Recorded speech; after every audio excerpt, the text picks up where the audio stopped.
చేసుకుందాం.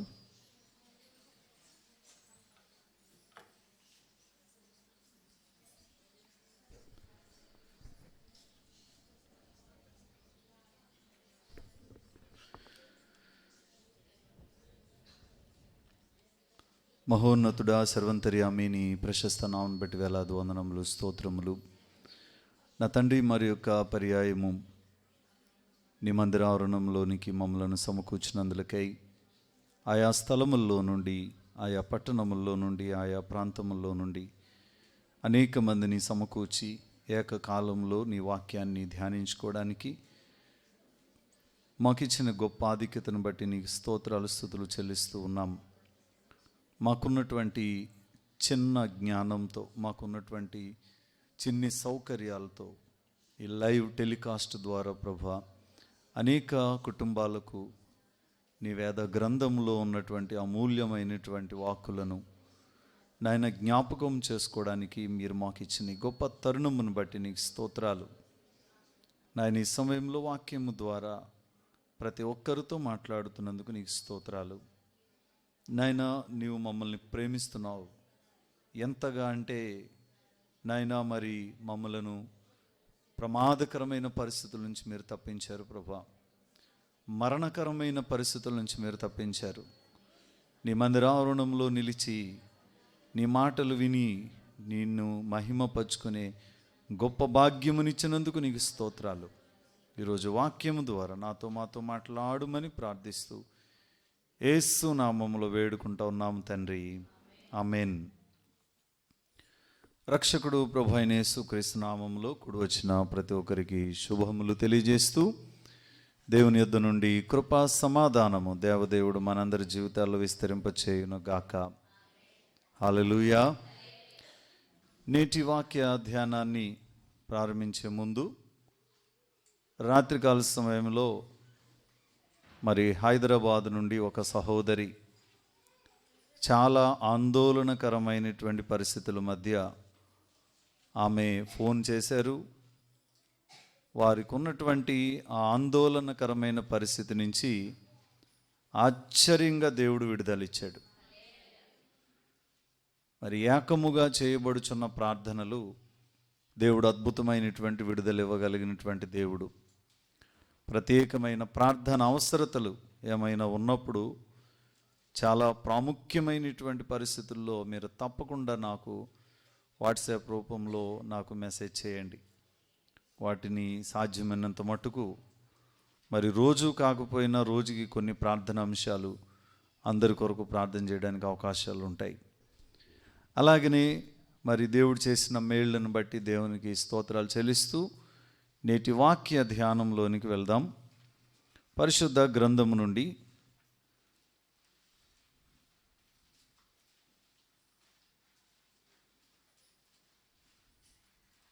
కీర్తన గ్రంథము నుండి 116వ అధ్యాయము. కీర్తన గ్రంథము నుండి 116వ అధ్యాయము. ఈ యొక్క అధ్యాయము ఈరోజు మరి ప్రత్యేకంగా మరణము నుండి తప్పించుకొనిన వాని స్తుతి గీతము. మరణము నుండి తప్పించినటువంటి దేవుని నామాన్ని మహిమపరిచేటువంటి అనుభవం. గత సంవత్సరం ఇదే సమయాల్లో ఎంత ఆందోళనకరంగా మన దినాలు గడిచినాయి. ఆయన చేసిన ఉపకారములకు నేనేమి చెల్లించెదను, రక్షణ పాత్రను చేతపుచ్చుకుని ఆయన గుమ్మములో ప్రవేశించెదను అన్న మాట ఎంతమందికి గుర్తుందండి? గత సంవత్సరంలో ఈ సమయానికి అక్కడ కేసులు వచ్చేసినాయి, ఇక్కడ కేసులు వచ్చినాయి, అక్కడ కరోనా పరిస్థితులు వచ్చేసినాయి, ఇక్కడ కరోనా పరిస్థితులు వచ్చినాయి. అది వ్యాపించేస్తుంది ఈ మూలకి ఆ మూలకి. అంతమంది చనిపోతున్నారు, ఇంతమంది చనిపోతున్నారు, శవాల గుట్టలు పోగువేయబడుతున్నాయి. కనీసం డాక్టర్ చనిపోతే ఆ డాక్టర్ సమాధిని, ఆ డాక్టర్ని సమాధి చేయడానికి కూడా ఆ ఇంట్లో వాళ్ళు కూడా వెళ్ళలేదంట. అంతమందికి వైద్యం చేసిన డాక్టర్ చనిపోతే ఒక పార్సిల్స్ చేసి ఆ బాడీల్ని విసిరేస్తున్నారు, ఆ శవాల్ని ఎవరు కూడా చూడకుండా తీసుకుని వెళ్ళిపోతున్నారు అని ఒక ఆందోళనకరమైనటువంటి పరిస్థితులు ఎన్ని చూసాం మనం. మరణమును తప్పించగలిగినటువంటి వానిని, మరణము నుండి మనలను తప్పించినటువంటి దేవునిని జ్ఞాపకం చేసుకోవలసిన బాధ్యత మనకి లేదా?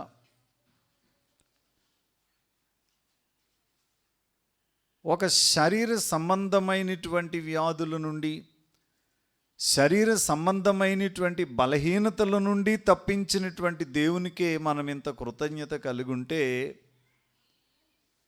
మనం దేవుని విషయంలో ఎంత కృతజ్ఞత కలిగి ఉండాలి?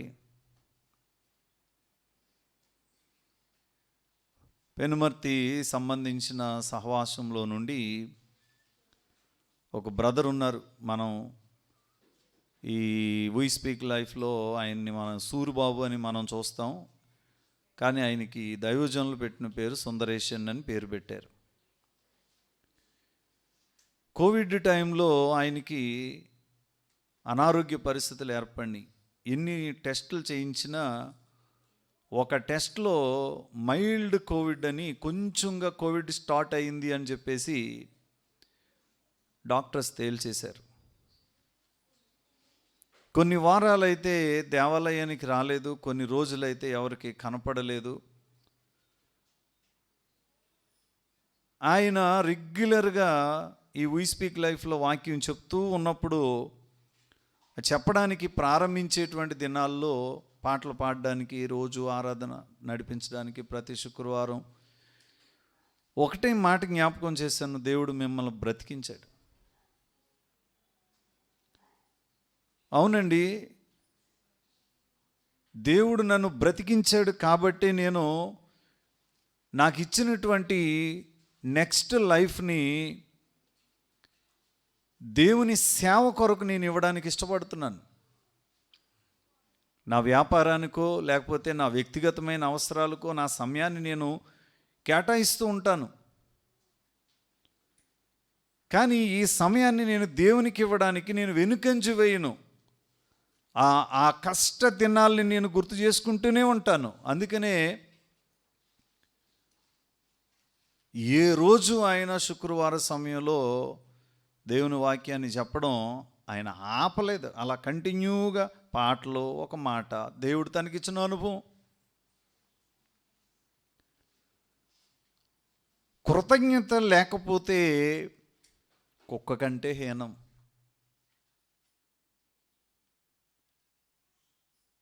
కుక్క కంటే హీనం. ఒక కుటుంబం కుక్కను పెంచుకుంటుందట. పెంచుకుంటుంటే ఆ ఇంటి యజమాని బయటికి వెళ్ళేటప్పుడు, ఆ పిల్లలు బయటికి వెళ్ళేటప్పుడు ఆ పిల్లలు ఆడుతుంటే ఆ పిల్లల మీదకి ఒక పాము వచ్చిందట, తాసుపాము వచ్చిందట.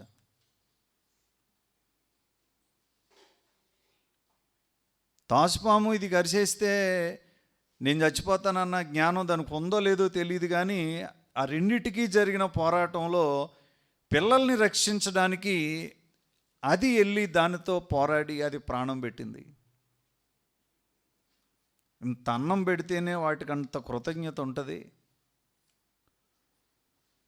దేవుడు మనకి అన్నం కాదు పెట్టింది, ప్రతిరోజు తన కృపను మన మీద చూపిస్తూ, ఆయన ప్రసన్నతను మన మీద చూపిస్తూ అనుదినము ఆయన మనల్ని కాపాడుతూనే ఉన్నారు. అచంచలమైనటువంటి ఆయన కృపను బట్టి, ఆయన ప్రేమను బట్టి, ఆయన జాలిని బట్టి, ఆయన కనికరాన్ని బట్టి, మన పట్ల ఆయన చేస్తున్నటువంటి అద్భుత కార్యములను బట్టి, ఆశ్చర్య కార్యములను బట్టి, మరణము నుండి తప్పించిన వానికి మనము స్తుతి గీతము పాడవలసిన వారమై ఉన్నాం. స్తోత్రం చెప్పాలి అందరూ. రెండవదిగా, యేసుక్రీస్తు వారు మనకి తప్పించినటువంటి ఒక మరణం ఏంటంటే, శరీర సంబంధమైన మరణం కాదు ఆయన తప్పించింది, ఆత్మ సంబంధమైనటువంటి మరణాన్ని తప్పించాడు. యేసుక్రీస్తు వారు సిలువలో మరణించుట వలన పాపికి విడుదల కలిగెను. ఎంతమంది పాపులు ఉన్నారో వాళ్ళు చేతులు ఎత్తండి. నీతిమంతులు చేతులు ఎత్తొద్దులేండి.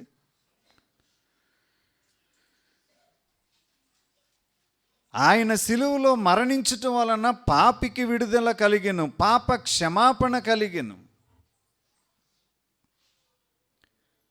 ఏ వ్యాధి తొలగించబడినప్పటికీ తొలగించబడకపోయినప్పటికీ కూడా అసలైనటువంటి వ్యాధి ఏంటంటే ప్రతి వాడును నడినెత్తిన వ్యాధి కలిగి ఉన్నాడు. ఏంట వ్యాధి? పాపరోగము.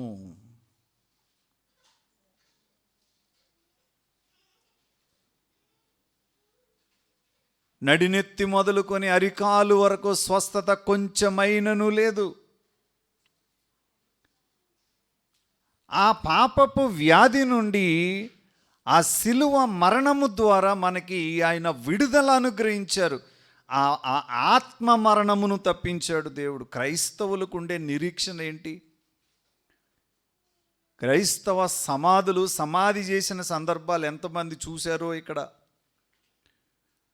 కొన్ని పల్లెటూళ్ళల్లో అయితే ఆ శరీరాన్ని భూస్థాపన చేసేటప్పుడు ఎవరిని రానివ్వరు, స్త్రీలను రానివ్వరు, ఆడపిల్లలను అసలు రానివ్వరు, చిన్నపిల్లలను కూడా రానివ్వరు. కానీ పట్టణాల్లో అయితే పురుషులు, స్త్రీలు, పిల్లలు అందరూ వెళ్తారు, వెళ్ళాలి కూడానే. ఎందుకంటే ఆ కడసారి చూపు చూడడానికి కొత్త నిబంధన గ్రంథంలో ఒక తల్లి ఒకే ఒక్క కుమారుడు, ఆ కుమారుడు చనిపోతే ఆ కుమారుని మోసుకొని వెళ్ళిపోతుంటే ఆ మోసుకొని వెళ్ళిపోతున్న ఆ పాడే వెంబడి ఎవరు వెళ్తున్నారు? తల్లి వెళ్తుంది. అబ్బాయి రానివ్వరు. ఎందుకు అర్థం అవట్లేదు? ఆ మొండితనం ఎందుకు అర్థం అవట్లేదు చాలామందికి. స్త్రీలను రానివ్వరు, ఆడవాళ్ళు రాకూడదు. పల్లెటూళ్ళలోనే ఇదంతా. పట్టణాల్లో అసలు ఏం ఉండవు. కళ్ళారా చూసుకోవడానికి, ఆ కడసారి చూపు చూసుకోవడానికి, ఆ కొంచెం ఆ మట్టి వేసేస్తుంటే ఆ బిడ్డో లేకపోతే ఆ భర్తో లేకపోతే ఆ కుటుంబ సభ్యులో అలాగ కనుమరుగైపోతుంటే మనస్ఫూర్తిగా చూసుకోవడానికి పల్లెటూళ్ళల్లో ఇంకా చాలామంది మారలేదు. నేను చాలా సమాధి కార్యక్రమాలని నేను అబ్జర్వ్ చేస్తూ ఉంటాను. హైదరాబాద్ కానీ మెట్రోపాలిటన్ సిటీస్లో, చెన్నై మొన్న చూశాను మన ప్రదీప్ ఒక సమాధి కార్యక్రమం.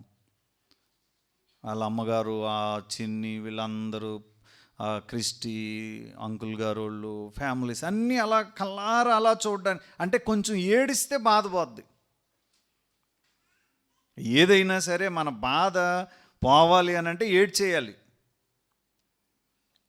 ఆ స్ట్రెస్ అంతా కూడా, లేకపోతే ఆ మనసులో ఉండే దుఃఖం కాస్తంత తగ్గుద్ది. ఆ సమాధి పెట్టి దాకా దాచుకున్నాను నా దుఃఖాన్ని అక్కడ. కానీ ఆ లాస్ట్ మూమెంట్లో ఆ సమాధి చేసే టయానికి అసలు నా వల్ల కాలేదు. వాళ్ళ ముఖాలు, వాళ్ళ పడ్డ ఆందోళన, ఆ ప్రదీప్ మీద వాళ్ళు పెంచుకున్నటువంటి ఆ ప్రేమ, ఇక నేను ఉండలేకపోయాను. అక్కడ పక్కకి వెళ్ళిపోయాను, ఏడ్చేసాను. ఏడ్చిన తర్వాత కొంచెం మనసు కుదురుపడింది. పల్లెటూళ్ళల్లో కూడా పెద్ద తరహా మనస్తత్వాలు పురుషులు అలవాటు చేసుకోవాలి. మళ్ళీ చూస్తుందా ఆ తల్లి, మళ్ళీ చూస్తుందా ఆ ఆడపిల్లలు? కడసారి చూపు చూసుకోవడానికి ఎందుకు అలాగ మనం బంధించేయడం, వాళ్ళని కఠినంగా వ్యవహరించడం? నాకైతే కొంచెం అనుమానం ఉంటుంది. కొంతమంది పురుషులు ఎందుకు స్త్రీలని, పిల్లల్ని ఒప్పుకోరంటే, వెళ్ళగానే సమాధుల దగ్గర మనిషికో 90 అంటే చాలామందికి అర్థమవుతుంది. ఆల్కహాల్ ఉంటుంది అక్కడ, సారా లేకపోతే మందు డిస్ట్రిబ్యూషన్. నేను తెలియని, అంటే నన్ను ఎరుగని ఒక సమాధి కార్యక్రమానికి వెళ్ళాను. అంటే నేను లేను ఆ టైంకి, అంటే అక్కడ పాస్టర్ గారు లేరు, నన్ను పంపారు, నేను వెళ్ళాను. వెళ్ళేటప్పుడు ఈ బైబిల్ పట్టుకెళ్ళలేకపోయాను ఆ టైంకి. నాకు ఆ కార్యక్రమం అంతా మొబైల్లో ఉంది కాబట్టి ఆ మొబైల్లో చదివేసాను, వచ్చేస్తున్నాను. అన్నీ ఇచ్చుకుంటావేటే అన్నాడు ఒకడు. ఏటది అన్నాను. కొత్తగా అడుగుతేటి తెలదా, ఎప్పుడు వేయలేదా, ఎత్తవా, ఏట్రా బాబు ఏసీది ఏట్రా, ఇచ్చుకోవడం ఏట్రా. నేను పాస్టర్, అయ్యి బాబోయ్ పాస్టర్ గారండి మీరండి, మీరు వెళ్ళిపోండి బాబు, ఇలాంటివి మీరు ఇక్కడ ఉండకూడదండి. అంటే దేనికోసం సమాధి కార్యక్రమం దగ్గరికి స్త్రీలని, పిల్లల్ని, ఎవరిని రాకుండా చేస్తున్నారు కొంతమంది. అందరు పురుషులు అలా ఆలోచించరు, మంచి వాళ్ళు ఉంటారు. నేను ఏమన్నా చెప్తుంటే ఇప్పుడు కొంతమంది ఆలోచిస్తారు, నిజమే కదా పాస్టర్ గారు చెప్పిన దాంట్లో వాస్తవం ఉంది కదా, ఆ కడసారి ఆ చూపు చూడడానికి ఎందుకు మనం అవాయిడ్ చేయాలి. మందు, గొడవ, అక్కడ కేకలు, అక్కడ వస్తాయండి అపూర్వమైనటువంటి ఆలోచనలు వస్తూ ఉంటాయి అక్కడ. మనకు రే అక్కడ దాకా ఉండిదిరా ఈ స్థలం అంతానే, వాళ్ళం ఆక్రమించేసుకున్నారు, వీళ్ళు ఆక్రమించేసుకున్నారు, తేల్చేలే ఒకసారి మన అందరం పూనుకోవాలరా.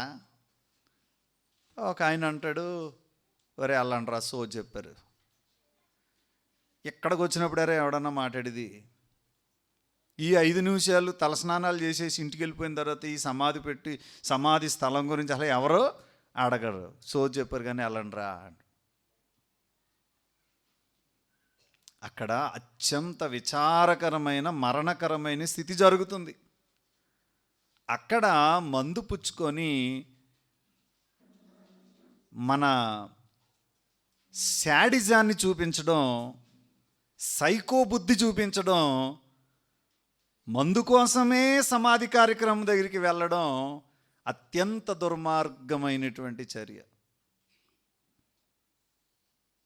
కష్టంలో ఉంటారు వాళ్ళు, ఎంత పెద్ద వయసు వాళ్ళు అయినా సరే అండి, ఎంత చిన్నోళ్ళు అయినా సరే, ఎంత పెద్ద వయసు వాళ్ళు అయినా సరే. మనిషి పోయిన తర్వాత ఆ వేదన అనేది ఎవరు తీర్చలేరు. మనిషి లోటు ఎప్పుడు లోటే.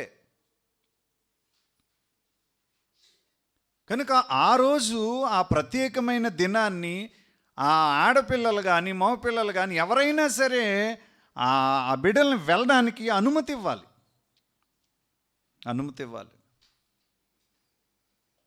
అప్పుడు ఏమవుతుందంటే వాళ్ళు సంతోషిస్తారు, కాస్తంత ఆ పరిస్థితులన్నీ పిల్లలు చూస్తారు. ఆ మరణకరమైన పరిస్థితి, స్తోత్రం చెప్పాలి అందరూ. కనుక మరణము నుండి తప్పించినటువంటి వాడు ఏ రీతిగా స్తుతి చెప్పాలో అనేది అధ్యాయం ఇది, 116వ అధ్యాయం. అలా ఈ విషయాలన్నీ మాట్లాడుకుంటూ వెళ్తున్నాం. ఆ తల్లి వెళ్ళలేదా ఆ సమాధి దగ్గరికి?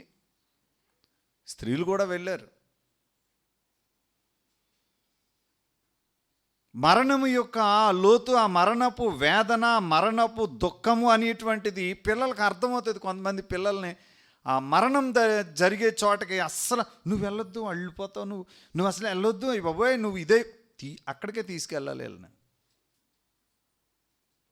జీవితం ఏంటో అర్థమవుతుంది, మరణం అంటే ఏంటో అర్థమవుతుంది, ఆప్యాయతలు అంటే ఏంటో అర్థమవుతాయి, అనురాగాలు అంటే ఏంటో అర్థమవుతాయి, కన్నీటి విలువ ఏంటో అప్పుడు అర్థమవుతుంది, వెళ్ళిపోయినటువంటి వాని యొక్క విలువలేంటో అందరికి అర్థమవుతాయి. కనుక ప్రభునందు ప్రియమైన వారలారా, ఈ మాటను చాలా జాగ్రత్త అర్థం చేసుకోవాలి. అక్కడ ఎంజాయ్ చేయడానికి అస్సలు మనం మనసు పెట్టకూడదు.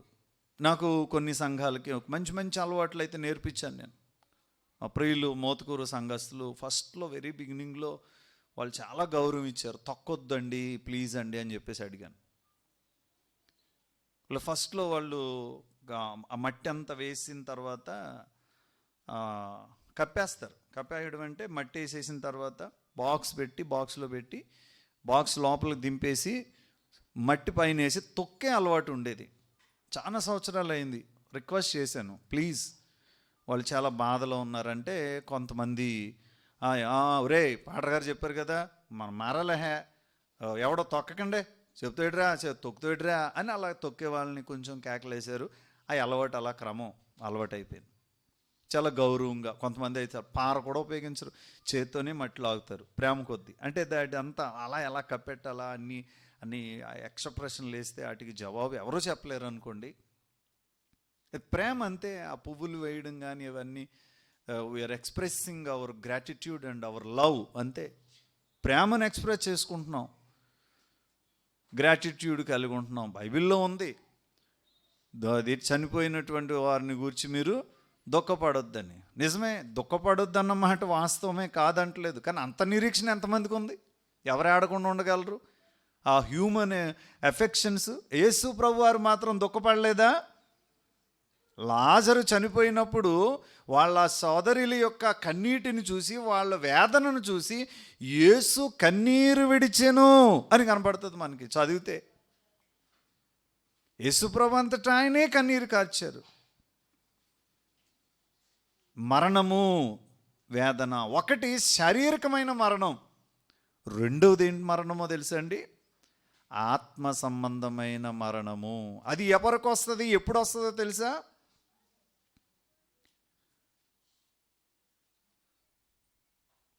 దేవుని జీవా గ్రంథము దేవుడు తెరచును, యవ్వాని పేరందుండదో వాడగ్నిలో పడును. గ్రంథాలు బాడగా గ్రంథాలలో వారి గ్రంథాలు వీప బాడగా గ్రంథాలలో వారి గ్రంథాంబు బాటా బాయలై పొందెదరు తీర్పును. ఓ మానవుండ నీ గతి ఏమౌనో తెలియునా, ఏమేమి చేయుచోంటివో తప్పించు కొందువ. నువ్వేమేం చేస్తున్నావో తప్పించుకోలేవు. మంచి క్రియలు చేసినట్లయితే, రక్షణ అనుభవం పొందినట్లయితే, రక్షణలోనికి నీవు వచ్చినట్లయితే, ప్రభువైన యేసుక్రీస్తుని తమ సొంత రక్షకునిగా అంగీకరించి నీటి మూలముగా బాప్తిస్మము, ఆత్మ మూలముగా అగ్ని బాప్తిస్మము పొందిన ఎడల వాని పేరు జీవ గ్రంథములో వ్రాయబడుతుంది.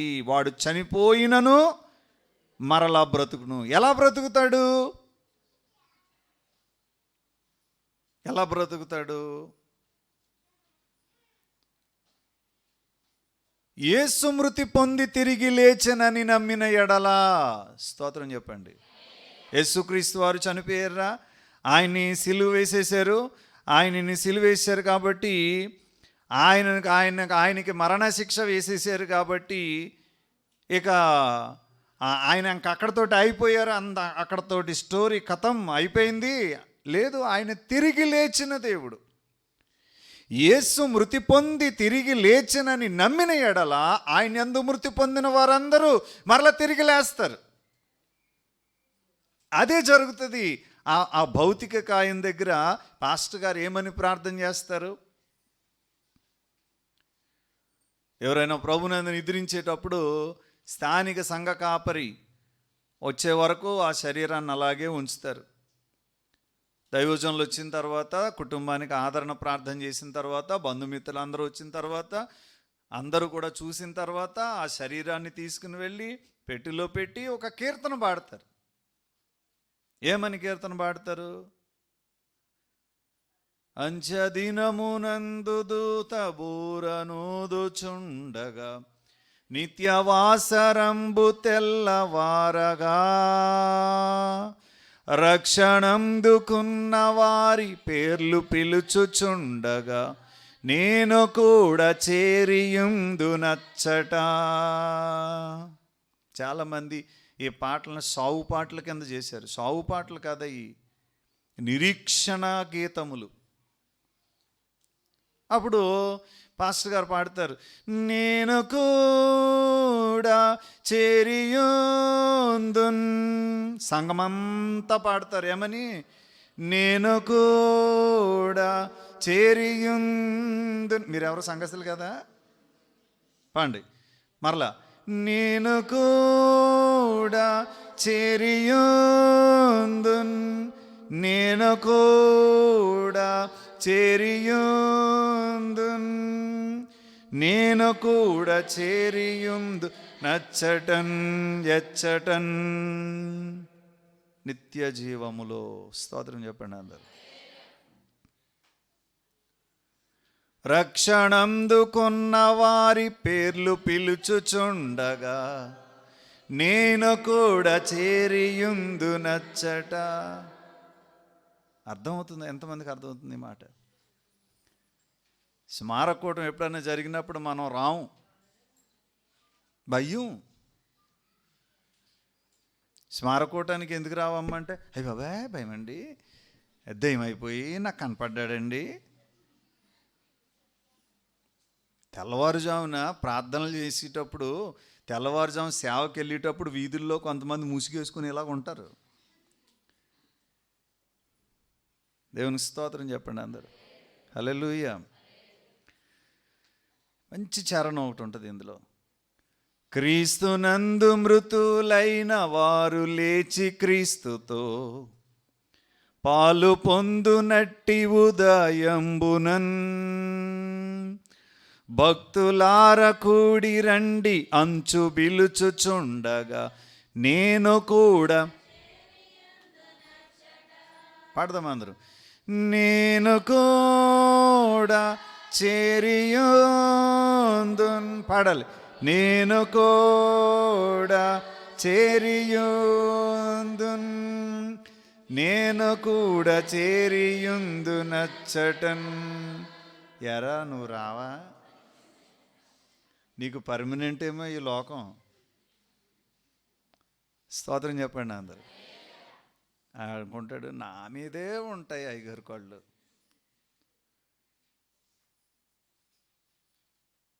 ఇంకొక చరణం ఉంటుంది.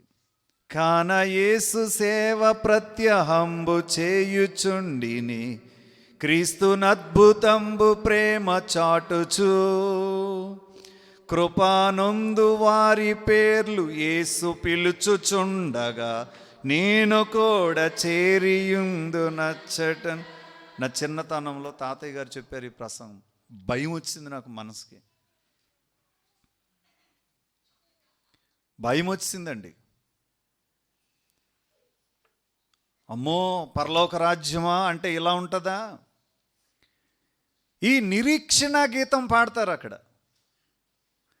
రెండవది అక్కడ ఇంకొక పాట పాడుతారు. అది ఏ మిషన్ వారైనా వారి తగ్గ పాట పాడుతూ ఉంటారు. ఇంకోటి ఏంటంటే సియోను పాటలు సంతోషముగా పాడుచు సియోను వెళ్ళుదము లోకాన శాశ్వతానందమేది లేదాని చెప్పెను ప్రియుడేసు పొందావలేని లోకంబునందు కొంతకాలమెన్నో శ్రమలు. నాకు తెలిసిన ఒక ఆయనకి హీరో హోండా లాటరీలో తగిలింది. స్తోత్రం చెప్పండి. ఆయన్ని అప్పుడు ఇప్పుడు చాలా ముద్దుగా బావగారండి అని పిలుచుకోవడం అలవాటు. హీరో హోండా లాటరీలో అలా 1500లో కట్టగానే కామత్తులో దొరికేసింది అంతే. సరే బండి ఎక్కడ పెడతారా అని ఓ రోజు అక్కడికి ఇంటికి వెళ్ళి చూడడానికి వెళ్ళి చూస్తే బండి ఎక్కడ ఉందంటే గదిలో మంచం పక్కనే ఉంది బండి. బావగారు ఏంటండి ఇది అన్నాను. బయట పెడితే డస్ట్ పట్టేస్తుందండి, అందుకనే లోపలెట్టానండి. నమస్కారం, మీ పొదుపుకి మీకు నమస్కారం. అంటే అపురూపంగా చూసుకుంటే ఎవరైనా అంతే అండి. వస్తువులు అన్న తర్వాత, వస్తువు అన్న తర్వాత, వస్త్రాలు అన్న తర్వాత మొట్టమొదట్లో ఎంత మోజు ఉంటుందో. ఎవరోనంట పట్టు చీర ఇచ్చి పీటట్టు తిరిగిందంట ఒక ఆవిడ. ఆ పీట అయ్యి బాబోయ్ ఆ పట్టు చీర చిరిగిపోతుందేమో అని కూడా తిరిగింది. శాశ్వతమైన ఆనందాలు ఏమి ఉండవు ఈ సమాజం, ఈ లోకంలో. శాశ్వతమైన ఆనందాలు ఉండవు అంటే నేను ఎలా కనపడతానంటే, ఈ మాట చెప్పి ఏ పాస్టర్ గారన్నా ఎలా కనపడతారంటే, ఆయనకి అలాగే చెప్తారు వాళ్ళు. అన్నీ అనుభవించేసిన తర్వాత అలాగే చెప్తారు. నేనే కాదు, ఎవరైనా అదే చెప్తారు. ఏ సంతోషము శాశ్వతంగా ఉంటుందంటే, సియోను పాటలు పాడుకుంటే ఎక్కడికి వెళ్దాం? సియోనుకు వెళ్ళిపోదాం. అప్పుడు పాట అయిపోయిన తర్వాత అమ్మ చూసేవారు ఎవరైనా ఉన్నారా, వస్తారు. ఇక్కడ చాలామందికి ఇక్కడ తెలియదు ఈ కార్యక్రమం ఎలా జరుగుతుందో. ఎందుకంటే ఆ టైంలో ఎంతసేపు బతికున్నన్నాళ్ళలో గరిటెడు అదేటిది గింజు కూడా వేయరు, కానీ బ్రతుకున్నన్నాళ్ళు ఆడు ఎలాగున్నాడు, ఏం చేస్తున్నాడు, ఏం తింటున్నాడు, ఎలా బ్రతుకుతున్నాడు, అప్పులు అన్నాడు, ఆ కష్టం అన్నాడు, ఈ కష్టం అన్నాడు అని ఎవరు చూడరు. కానీ పోయిన తర్వాత మాత్రం అయ్య బాబోయ్ ఎంత ప్రేమో,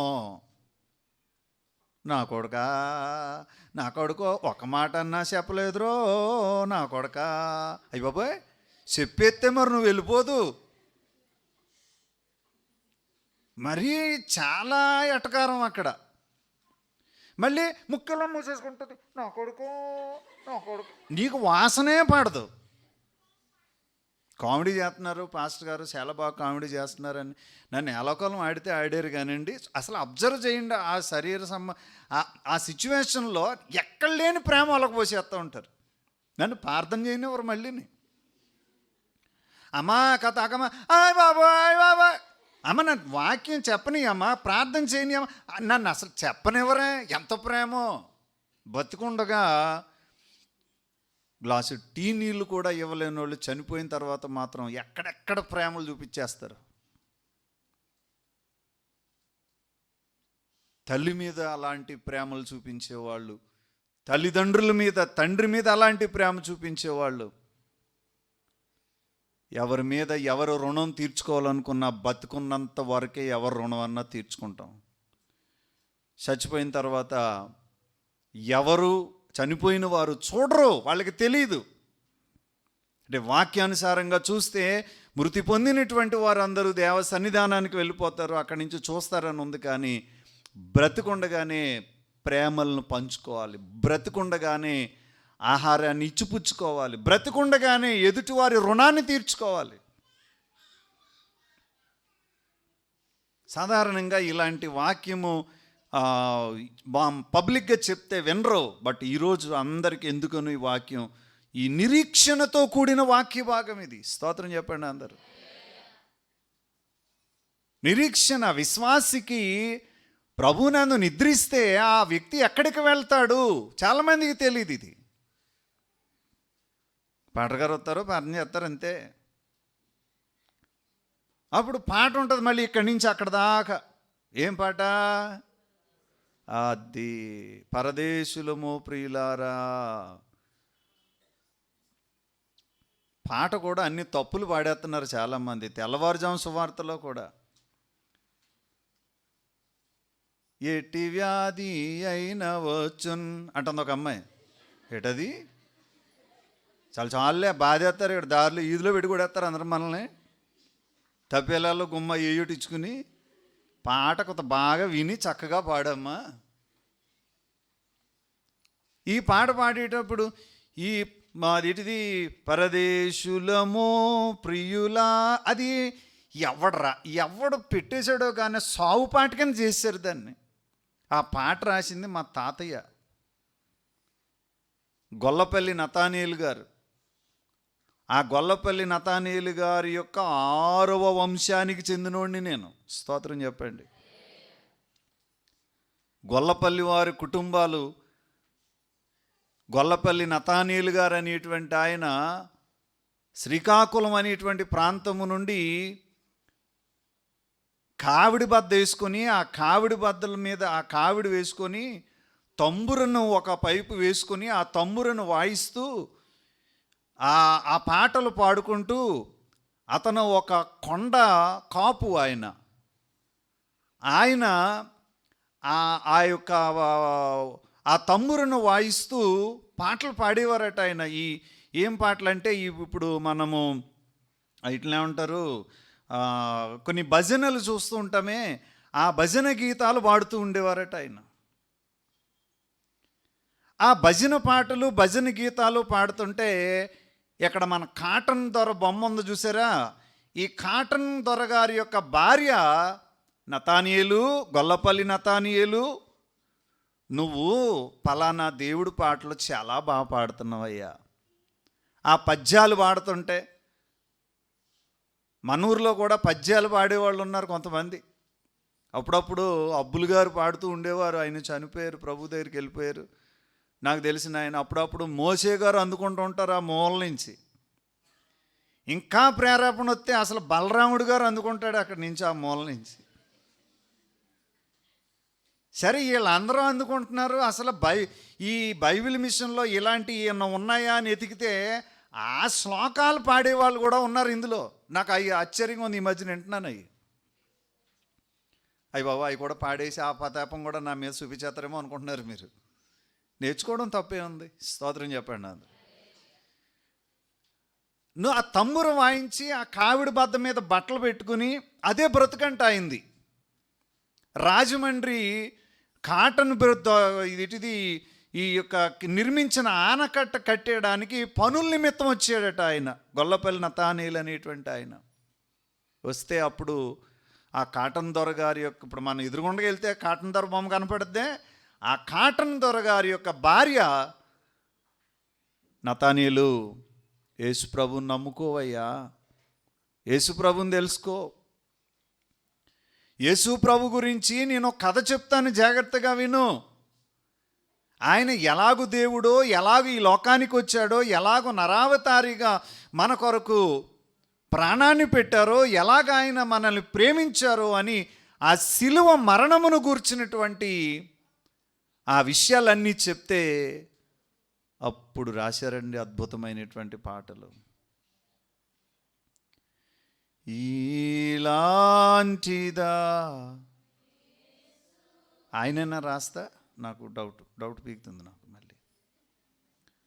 ఆయన ప్రేమను చూపించినటువంటి స్థితి. అలాగే చాలా పాటలు రాశారు ఆయన. మరొక సందర్భంలో ఆ పాటల లిస్టు ఒకసారి చూద్దాం. మీకు ఆది ఆంధ్ర క్రైస్తవ కీర్తనలో పైన ఉంటుంది, అది ఆ పైన కనబడుతుంది అన్నమాట. అద్భుతమైనటువంటి పాటలు. కనుక దేవుని పిల్లలారా, ఎందుకు ఈ విషయాలన్నీ జ్ఞాపకం, ఈ పాట పాడతారు. ఈ పాట పాడేటప్పుడు వెళ్ళేటప్పుడు అందరూ కూడా చాలామంది పాట వినరు, ఎప్పుడు వెళ్ళిపోతారో అని పక్కకి వెళ్ళిపోయి బకెట్ నీళ్ళు అట్టుకొచ్చి పోసేస్తారు. అంటే పోయి వాళ్ళు పోతారు, మేము శాశ్వతంగా ఉండిపోతామనా? మాయలోకమిది ఛాయను పోలును, మెడలు మీద్దెలు మేలగు సరకులు పడై కనబడవే, ధనధాన్యంబులు తరగక మానవు పనిపాటులు పోయే, ఎన్ని నాళ్ళు మనమిలలో బ్రతికిన. వచ్చేస్తారేమో ఇప్పుడు అందరం. ఎన్ని నాళ్ళు మనమిలలో బ్రతికిన మనైపోవునుగా దేహము. ఎన్ని వాక్య వచనాలన్నీ కూడా ఆ పాట నిరీక్షణ. నేను చెప్పే ఆ వాక్య భాగం ఏంటంటే, మనం నిరీక్షణతో ఉంటాం. క్రైస్తవులకి ఉండేది నిరీక్షణ. ఏంటి నిరీక్షణ అంటే, క్రైస్తవుడు చచ్చిపోయాడా, ఆడెక్కడికి వెళ్తాడంటే నిత్య రాజ్యములోనికి వెళ్తాడు, నిత్యత్వంలోనికి వెళ్తాడు. వాడి ఆత్మ దేవుని దగ్గరికి వెళ్తుంది, వాని ఆత్మ దేవుని దగ్గరికి వెళ్తుంది. మొన్నైనది వెనుకటి వలనే మంటికి చేరును, ఆత్మ దాని దయచేసిన దేవుని యొద్దకు చేరును. ఇది క్రైస్తవునికి ఉన్న నిరీక్షణ. ఎంతమంది క్రైస్తవులు ఉన్నారు? వాళ్ళందరూ స్తోత్రం చెప్పండి.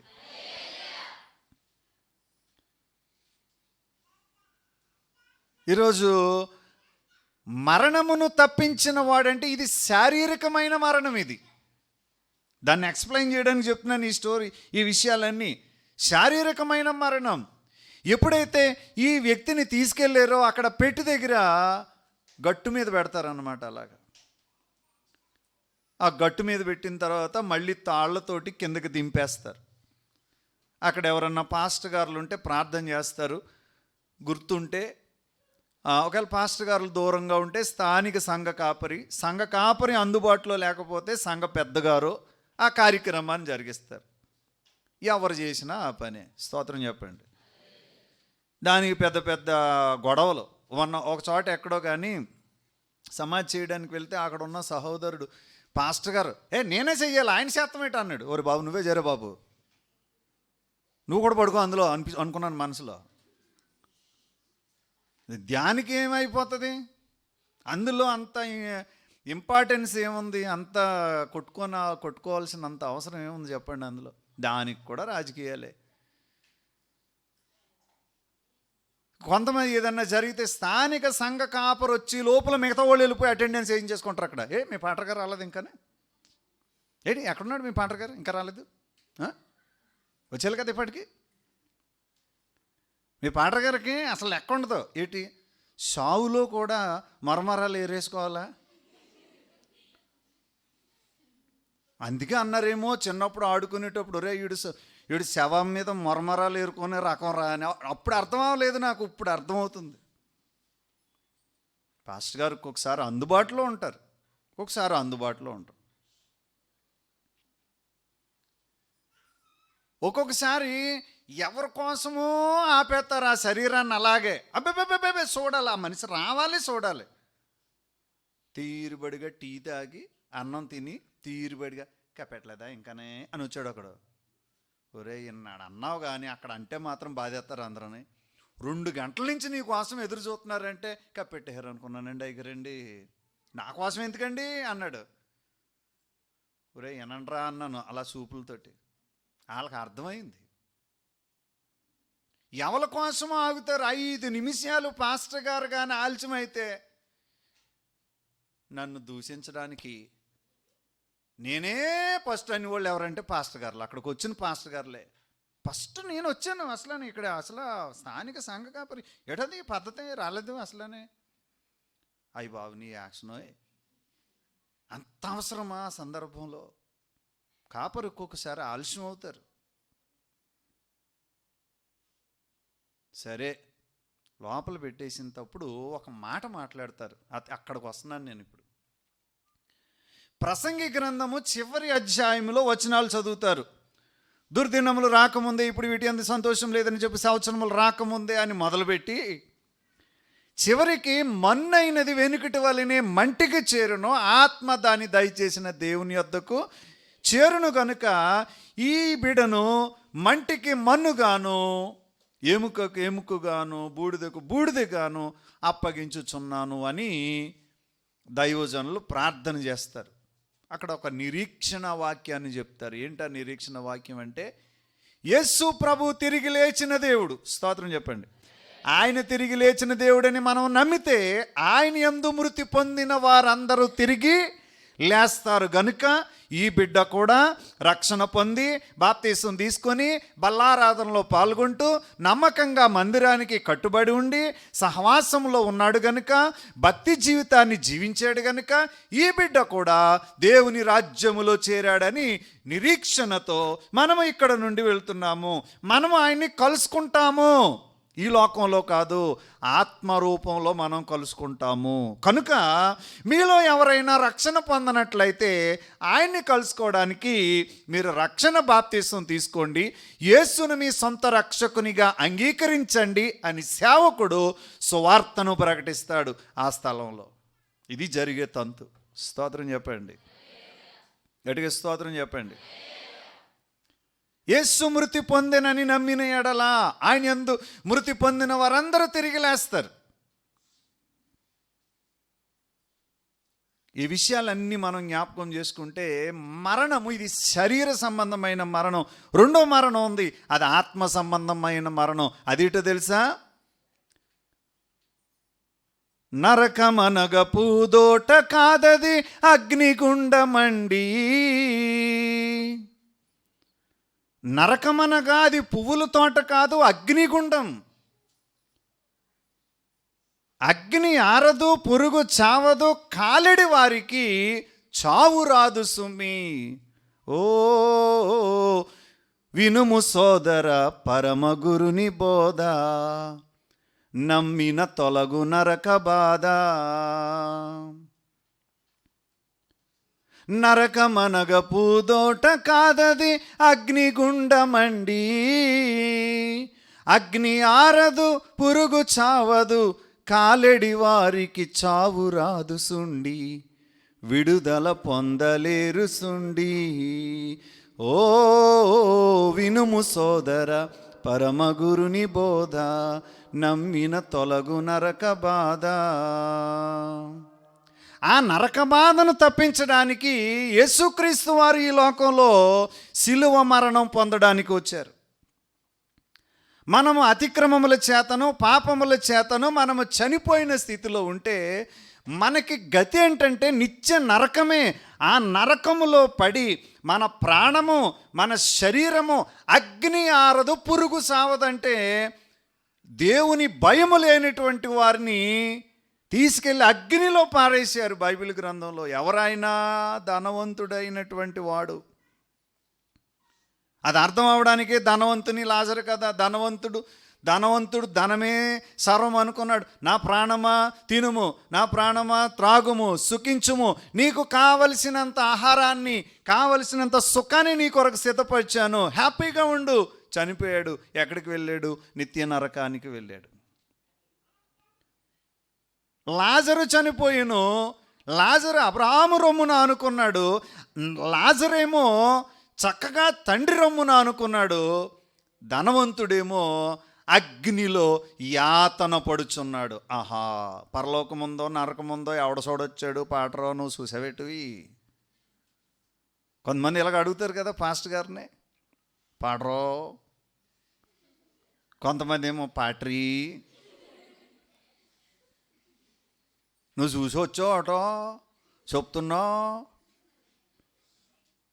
గర్భఫలం ఉంటుందే, గర్భిణీ స్త్రీ లోపల బిడ్డతోటి నాన్న ఊసులాడుతూ ఉంటాడు. అప్పుడప్పుడు వాళ్ళు సంతోషంగా గడిపే టైంలో ఒరే పొట్ట మీద చెయ్యేసి అంటాడు వాళ్ళ నాయన, బంగారం ఎలాగున్నావురా, ఓసారి రారా బయటికి, మీ అమ్మ ముఖం ఎంత ఉందో ఎలాగుందో చూడరా, మీ నన్ను చూడరా ఒకసారి, ఇల్లు ఎంత ప్యాలెస్ కట్టానో చూడరా ఒకసారి, మా ఊరు ఎంత బాగుందో చూడరా, ఇగో చూడు పెద్ద టీవీ కలర్ టీవీ కొన్నాను. ఎన్ని చెప్పినా లోపల ఉన్న పిల్లడికి I'm sorry, I'm happy here. ఆ లోపల ఉన్న పిల్లోడికి ఆడి సంతోషం ఏంటంటే గుండ్రంగా ఉండి కడుపే దేవుడు అనుకుంటాడు, లోపలే తిరుగుతూ ఉంటాడు. వాడికి బయట లోకం ఉందని అమ్మ నాన్న తాత లేకపోతే మా అమ్మమ్మ నానమ్మ ఫ్యామిలీ ఊరు దేశం రాజ్యం భూమి ఆకాశం పరలోకం నరకం ఈ ఏమి లోపల ఉన్న పిల్లోడికి తెలియదు. కానీ వాడు బయటకు వచ్చాకే తెలుస్తుంది అది. అలాగే మనం ఈ లోకంలో ఉన్నంతసేపు కూడా దేవగ్రంథము వాక్య గ్రంథము దేవుని వాక్యము పరలోకం ఒకటి ఉంది నరకం ఒకటి ఉన్నది. నిత్య నరకానికి వెళ్తారు ఆయన యందు విశ్వాసం ఉంచకపోతే అని ఎంత సువార్త ఎంత వాక్యం చెప్పినా కొంతమంది నువ్వు చూడొచ్చావేటా. పిల్లోడు 9 నెలలు దాటిన తర్వాత బయటికి రావాలి మర్యాదగా. 40 days అయినా రావాల్సిందే. స్తోత్రం చెప్పండి. పిల్లోడు ఏడు బాబా శమదిన్నాల్లో వచ్చాడు, ఎటు శమదిన్నాల్లో రాకపోతే ఓ నెల ఆపగలవారా ఎవరన్నాని? ఏ టైంలో డెలివరీ వచ్చేస్తుంది. అలాగే ఈ 40 రోజులు ఏం చేసుకోకూడదని ఎవడండి అన్నవాడు? పుట్టే పిల్లల్ని పుట్టిస్తున్నాడు దేవుడు, తీసుకెళ్ళిపోయే వాళ్ళని తీసుకెళ్ళిపోతున్నాడు. అన్ని కార్యాలు చేయొచ్చు, అది నియమం అంతే. స్తోత్రం చెప్పండి.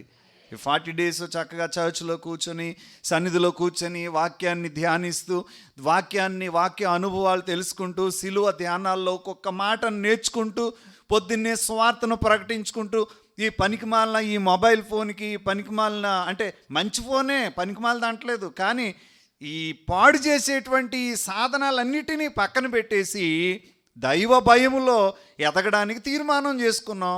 మంచి కార్యక్రమాలు, ఏదైనా ఒక పునాది రాయి వేయడమో, పెళ్లి కార్యక్రమాలు ఏమైనా చేసుకోవచ్చు. చెయ్యొద్దని ఎవరన్నారండి? తప్పండి అలాంటి తప్పుడు బోధలు. చాలా కార్యక్రమాలు చక్కబెట్టుకొచ్చేస్తున్నాను నేను. దేవుని స్తోత్రం చెప్పండి. శుభకార్యాలు కూడా జరుపుతూ ఉంటారు. ఈ లోపల ఉన్న పిల్లోడికి బయటికి 9 నెలల తర్వాత వచ్చేయాలి. వీడు రాలేదనుకోండి, డాక్టర్ గారు ఏం చేస్తారు? కోసి తీసేస్తారు. మన టైం అయిన తర్వాత దేవుడు మనల్ని రమ్మంటాడు, వచ్చాయి అంటాడు. అన్నాను కుదరదు. బైబిల్లో ఒక చోట ఉంది, నీవు అతని కొరకు మరణ సాధనములను ఏర్పరచి ఉన్నావు. ఆయన రమ్మన్నప్పుడు వెళ్ళాల్సిందే. ఆయన పిలుపు కొందరికి ముందు రావచ్చు, కొందరికి వెనకాల రావచ్చు. ఆయా సందర్భాల్లో ఆయన పిలుస్తారు. ఆయన పిలుపు, ఇంకా పిలుపు వెళ్ళిపోతే నిత్య నరకము లేక నిత్య జీవం, ఈ రెండాట్లో ఎక్కడో దిక్కెళ్ళాలి. అగ్ని ఆరదు. ఆ ధనవంతుడు ఆ అగ్ని కీలలకి బాధపడిపోతున్నాడు. ఓ భక్తుడు అన్నాడు, ఈ లోకంలో కొన్ని డ్యాన్సులు కనబడుతూ ఉంటాయి. లోకస్తులు అనగా దైవ భయము లేని వారు డ్యాన్సులు వేస్తూ ఉంటారు కదా అక్కడక్కడ. శాతానుగాడంట ప్రాక్టీస్ చేయించున్నాడంట వాళ్ళకి. ఏమని? రేపొద్దున నరకంలో కాళ్ళు కాలుతుంటే ఇలాగే ఎగరాలి. అప్పుడు డీజే.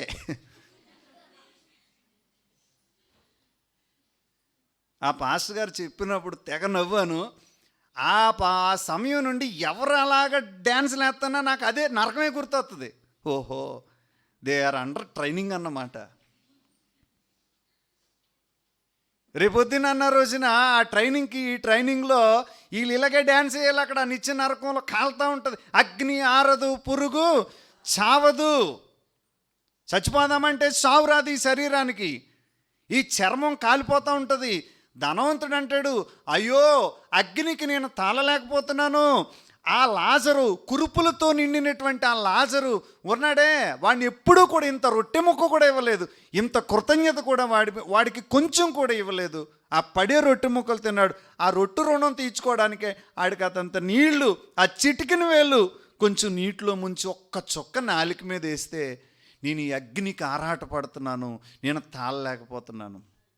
చంటి పిల్లోడికి బయటకు వస్తేనే కానీ అమ్మ ఉందే, బాబున్నారు, ఇంట్లో వాళ్ళు ఉన్నారన్న సంగతి ఎలా తెలదో, మనం ఈ లోకం ఇడిచిపెట్టిన తర్వాత ఆ నిత్య లోకం ఉన్నది, నిత్యత్వం ఉన్నది అన్న స్థితి తెలుస్తుంది. ఒకవేళ చనిపోయిన వాళ్ళు ఎవరన్నా వచ్చి అయ్య బాబోయ్ నరకం ఉందరా అంటే ముందు మనం పోతాం. స్తోత్రం చెప్పండి అందరూ. ఇప్పుడు ప్రభునందు నిద్రించినటువంటి వాళ్ళు 10 మంది వచ్చారనుకోండి, ఎలాగప్పుడు ప్రార్థన అయిపోగానే తలుపులు ఇలా తెరవగానే 10 మంది ప్రభువు నమ్ముకున్న వాళ్ళు, మరణించిన వాళ్ళు ఒక 5, నమ్ముకోలేని వాళ్ళు ఒక 5 అలాగా ముసుగులు వేసుకుని వచ్చారు అనుకోండి, ఇలా రోడ్డు అంట. అసలు మనం ఉంటామా? 2 నిమిషాల్లో మోతుకూరి పారిపోతాం. లేకపోతే ఇంకా పరారు ఎక్కడ పోతామో తెలీదు, బెంగొచ్చేద్ది. నాకు తెలిసి దేవుడు ఇలాంటి వాళ్ళని పంపిస్తూ ఉండాలి. స్తోత్రం చెప్పండి అందరు. అప్పుడే దేవుడు అంటే భయం వస్తుంది. అలా జరగదనుకోండి, భయపెట్టాడు ఆయన. మనల్ని ప్రేమిస్తున్నాడు అని. He loves us. ధనవంతుడు అదే అంటాడు అక్కడ, ప్రభువా నాకు ఇలాగ ఒక నరకం ఒకటి ఉన్నదన్న సంగతి నాకు తెలియదు ప్రభువా. నాలాంటి నెంబర్ 1 పనికిమాల వాళ్ళందరూ నాతో ఉన్నారు ఇంటి దగ్గర. నా సహోదరులు వాళ్ళకి నేను వెళ్ళి చెప్తానంటే వాళ్ళకి చెప్పడానికి మోసేయు శిష్యులు నా సేవకులు ఉన్నారు. నువ్వు ఎక్కడ ఉండరా అబ్బాయి, అయిపోయింది అంతా కదా. మొదటి మరణము శరీర సంబంధమైన మరణం అయితే, రెండో మరణం ఆత్మ సంబంధమైన మరణము. ఈ 2 మరణముల నుండి తప్పించినటువంటి వానికి చేయవలసిన స్తుతి 116వ కీర్తన. మోకరించండి, నా వెనకాల ఈ మాటలు చెప్పండి. యెహోవా నా మొరను నా విన్నపములను ఆలకించి ఉన్నాడు, కాగా నేను ఆయనను ప్రేమించుచున్నాను. ఆయన నాకు చెవియొగ్గెను, కావున నా జీవితకాలమంతయు నేను ఆయనకు మొరపెట్టుదును. మరణబంధములు నన్ను చుట్టుకొని ఉండెను, పాతాళపు వేదనలను పట్టుకొని ఉండెను, శ్రమయు దుఃఖమును నాకు కలిగెను. అప్పుడు యెహోవా దయచేసి నా ప్రాణమును విడిపింపుమని యెహోవా నామమును బట్టి నేను మొరపెట్టి తిని. యెహోవా దయాళుడు, నీతిమంతుడు, మన దేవుడు వాత్సల్యత గలవాడు. యెహోవా సాధువులను కాపాడువాడు.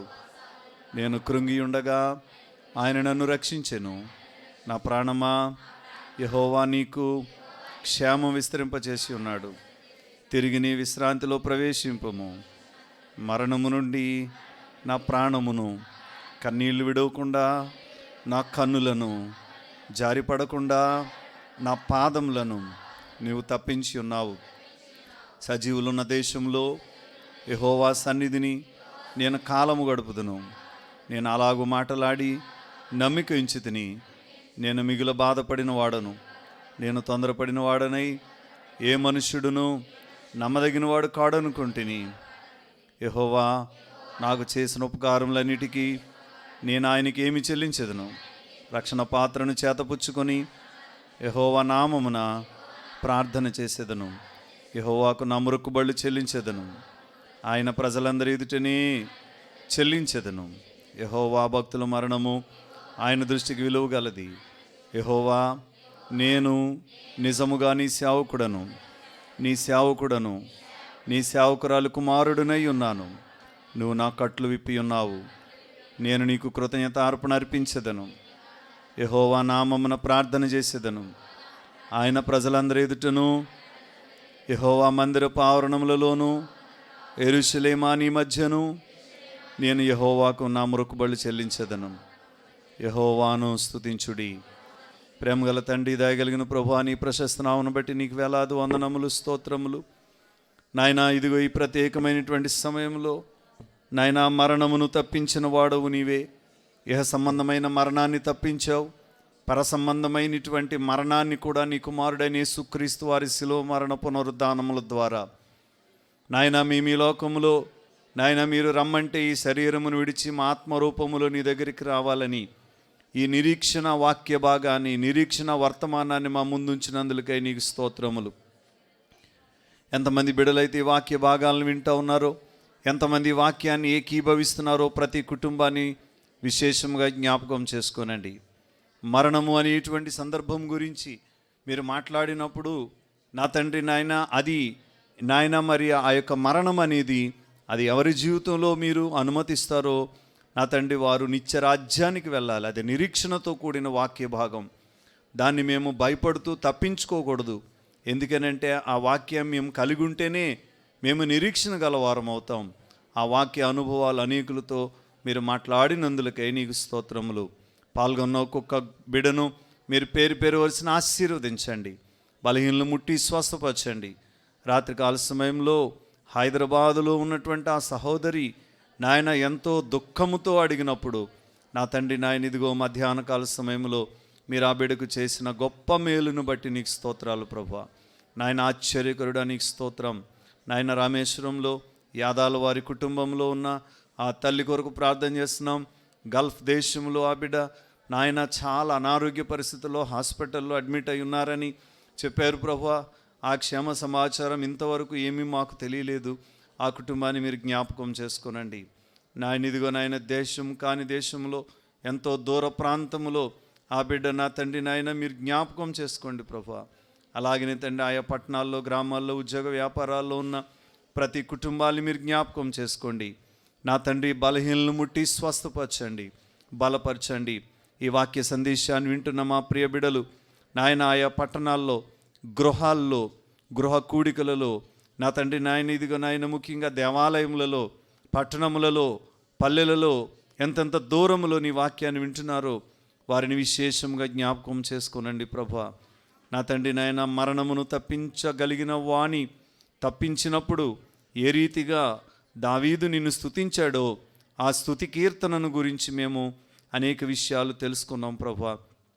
నా తండ్రి నిరీక్షణతో కూడినటువంటి విశ్వాసమును మేము కలిగి ఉంటే సహాయము చేయండి ప్రభా. నిరీక్షణ లేని ఇతరుల వలె మీరు దుఃఖపడొద్దని నీ లేఖనం తెలియజేస్తూ ఉంది. నాయన బిడ్డల్ని కూడి వచ్చిన ప్రతి ఒక్కరిని మీరు జ్ఞాపకం చేసుకొని ఈ వాక్యముల ద్వారా ఒకరినొకరు మేము ఆదరించబడినట్లును, ధైర్యపరచబడినట్లును, మీరు ఆకడను గూర్చిన విషయాలు తెలుసుకునేటట్టు సహాయం చేయండి నాయన. మేము ఎప్పుడైనా ఇలాంటి మరణములో ఉన్నటువంటి వారి దగ్గరికి పరామర్శించడానికి వెళ్ళినప్పుడు ఈ మాటలు వాళ్ళకి చెప్పి వాళ్ళకి ధైర్యం చెప్పడానికి ఈ మాటలు మీరు మాకు బోధించినందుకు నీకు స్తోత్రాలు ప్రభా. ఈరోజు పాల్గొన్న ప్రతి కుటుంబాన్ని నిండైన నీ కృపలో బలపరచుమని, మీరు అక్కడ ఆలస్యమైతే మరొకసారి మేము ఈ రీతిగా కలిసి నిన్ను స్తుతించి ప్రార్థించి పర్యంతం నీ కృప, నీ కాపుదల మా జీవితాల్లో ఉంచవలసిందని నిజరక్షకుడైనటువంటి యేసు నామములో ఈ ప్రార్థనా మనవులు సమర్పిస్తున్నాము తండ్రి. ఆమేన్. యేసు రక్తమే జయం, ప్రభు యేసు రక్తమే జయం, ప్రభు యేసు నామం సంపూర్ణ విజయం, అపవాది క్రియలకు అనంత నాశనము కలుగును గాక. ఆమేన్. ఆమేన్. అందరికీ వందనాలండి. దైవాశీస్సులు.